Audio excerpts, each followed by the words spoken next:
ગુજરાતમાં 2024 લોકસભાની ચૂંટણીને લઈને કેટલાક મતદારોમાં આજે ઉત્સાહ જોવા મળી રહ્યો છે। ત્યારે હાલ સુરતમાં તો હજુ બિનહરીફ જ ઉમેદવાર ચૂંટાઈ ગયા છે। ત્યારે આજની તારીખમાં આજે બારડોલી તેમજ નવસારી વિધાનસભાની અંદર પણ મતદાન કરવામાં આવી રહ્યું છે। ત્યારે કેટલાક મતદાતાઓ સાથે આપણે ચર્ચા કરીશું। જી, શું નામ છે તમારું? રોશનભાઈ મિશ્રા। રોશનભાઈ, કેવું લાગી રહ્યું છે હાલમાં સારી વોટિંગ સારી થઈ રહેલી છે અમારી સોસાયટીની જલારામ તરફથી। અત્યારે જે મતદાતાઓ આવે છે, જે ઉનાળાનો સમય છે, આવા માહોલમાં પણ મતદાન કેવું રહ્યું છે? સારું પરિણામ મળશે। જી, શું નામ છે તમારું? ધર્મેશભાઈ। ધર્મેશભાઈ, તમે કેટલા વખતથી મતદાન કરતા આવી રહ્યા છો? હું તો 10 વર્ષથી જ। તો આજે તમે મતદાન કરવા આવ્યા છો ત્યારે કેવો માહોલ છે? હવે બહુ સરસ માહોલ છે। કેટલા લોકોએ આજે મતદાન કર્યું છે? બધા જ। જી, શું નામ છે તમારું? જી, મારું નામ ઉલ્લાસભાઈ માળી છે। હું આ સોસાયટીનો પ્રમુખ પણ છું। અત્યારે હાલ આ મતદાનમાં કેટલા લોકો મતદાન કરી ચૂક્યા છે અને ઉનાળાના સમયમાં લોકો મતદાન કરવા આવનાર લોકોને શું સુવિધા આપવામાં આવે? એકચ્યુઅલી આપણે જે આ જે જગ્યા પર ઊભા છીએ આ છત્રપતિ શિવાજી મરાઠી હાઈસ્કૂલ છે। એમાં મારી જલારામ સોસાયટી સિવાય વિદ્યાનગર 2, અંબિકાનગર પ્લસ કાશીનગર, આ 4 ટોટલ બૂથો અહીંયા ગાડી છે। એમાં સૌથી હાઈએસ્ટ અત્યાર સુધીનું અમારા જલારામ સોસાયટીનું મતદાન થયું છે। 60% આજુબાજુ ક્રોસ થઈ ચૂક્યું છે। બપોરનો સમય છે એટલે થોડું અત્યારે લેડીઝોને કે જમવા ખાવાનો ટાઈમ છે એટલે પછી લાઈન લાગી જશે। ને રહી વાત આ ભયંકર ગરમીમાં, આજનું તાપમાન મારા હિસાબે મને એવું લાગે છે કે 42 ડિગ્રીની આજુબાજુ હશે। આપણે ઊભા છીએ તેમ છતાં આ પરસેવે રેબઝેબ થાય છે। ને એ દરમિયાનમાં વિધિને કલાક 1.5 કલાક પહેલાં અહીંયા પાવરનો કંઈક ઇસ્યુ થયેલો હતો ને પાવર ચાલ્યો ગયેલો એટલે અંદર જે એવું લાગતું હતું કે જાણે ભઠ્ઠીમાં છીએ આપણે, ને નામ પણ પેલું અંધારામાં કંઈ દેખાતું નહીં હતું ને ગરમી અકળાવનારી હતી। હું ચૂંટણી પંચને કદાચ એટલું કહી શકું કે સિઝન જોઈને જો તમે કદાચ ચૂંટણીનું આયોજન કરો તો મેક્સિમમ ટકાવારી થાય અને લોકોને હેરાનગતિ ઓછી થાય। લોકોનો ઉત્સાહ કેવો જોવા મળી રહ્યો છે? લોકોનો ઉત્સાહ અત્યારે ખરેખર જો જોવા જાય તો એકદમ નીરસ જેવો ઉત્સાહ છે, કારણ કે કોઈ ચૂંટણીલક્ષી એવું કંઈ લાગતું જ નથી।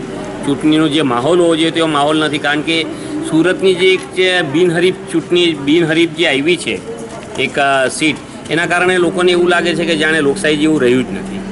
અત્યારે જ્યારે લોકોને એવું લાગી રહ્યું છે કે લોકશાહી નથી રહ્યું, છતાં પણ કેટલાક મતદાતાઓને એવું છે કે અમારું મતદાન અલગ વિસ્તારમાં છે, એવા લોકોને શું કહેવા માગું છું?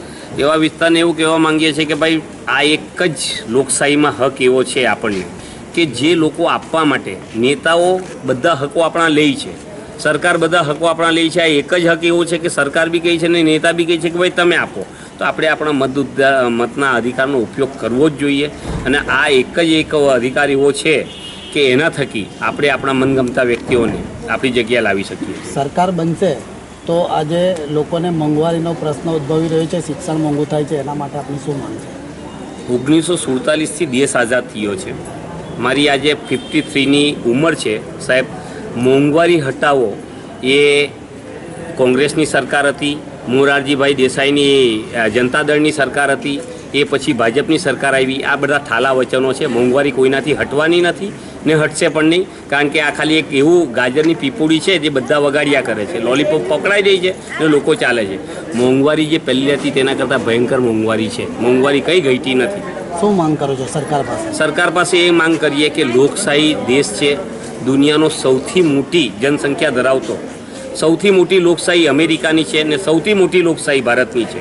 તો કમસે કમ લોકશાહીના હિતોનું જતન થાય, નાગરિકના મૂળભૂત હકોનું સંવર્ધન થાય, ભય, ભૂખ, ભ્રષ્ટાચારી, રોજગારી ને નીડર ને નિષ્પક્ષ રીતે લોકો રહી શકે, કમસે કમ એવી સરકારનું જતન કરો તો બહુ સારું છે।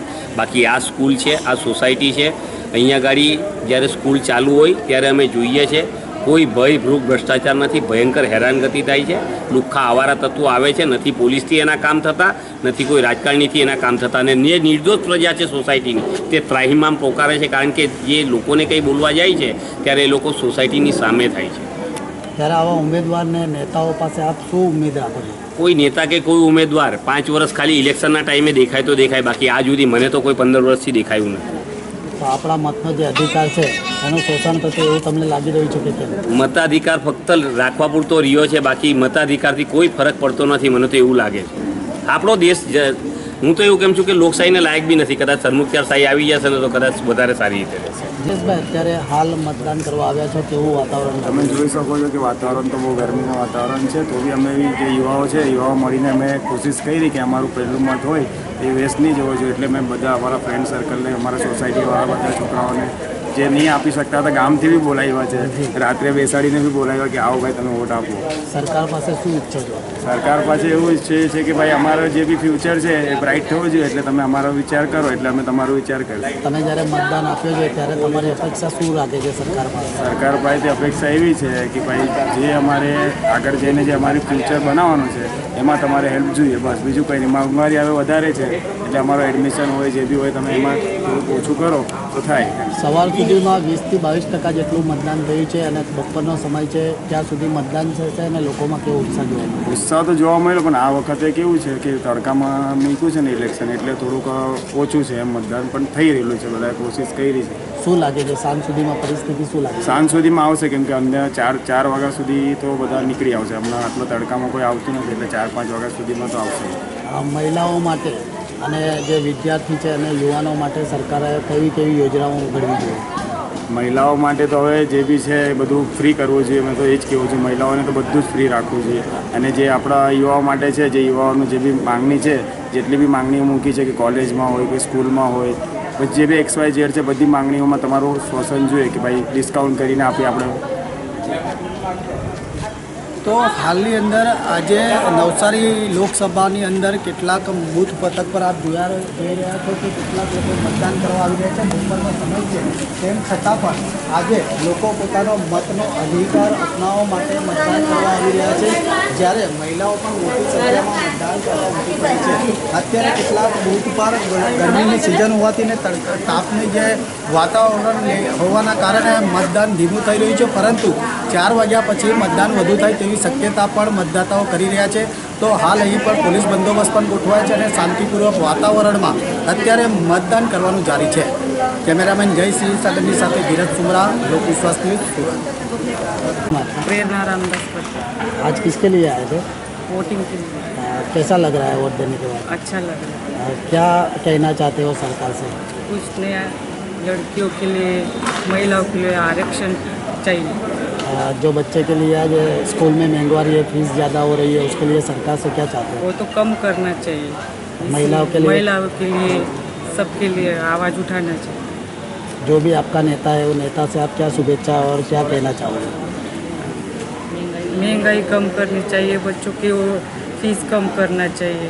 यही माधुरी प्रभु आज किसके लिए आए थे आप? वोटिंग करने। मतदान करने के बाद कैसा लग रहा है? मतदान करने के बाद अच्छा फील हो रहा है। कैसा उत्साह रहा है? कैसा उत्साह रहा है आज मतदान के लिए? अच्छा, अभी जो महंगाई के लिए जो महिलाएं हैं वो आवाज़ दे रही है कि बहुत महंगाई हो गई है, घर भी नहीं चल रहा है, क्या मांग करते हो सरकार से? बराबर। सरकार से सही क्या है। मांग करते हो? सरकार से यही मांगे कि वो महंगाई थोड़ा कम करे। यहाँ पे जो आपके बच्चे लोग होते हैं उनको जो प्राइवेट स्कूल में रखा जाए, शालाओं भी बंद हो रही है, तो उसके लिए आप क्या कहना चाहोगे? वो तो बराबर ही है, क्योंकि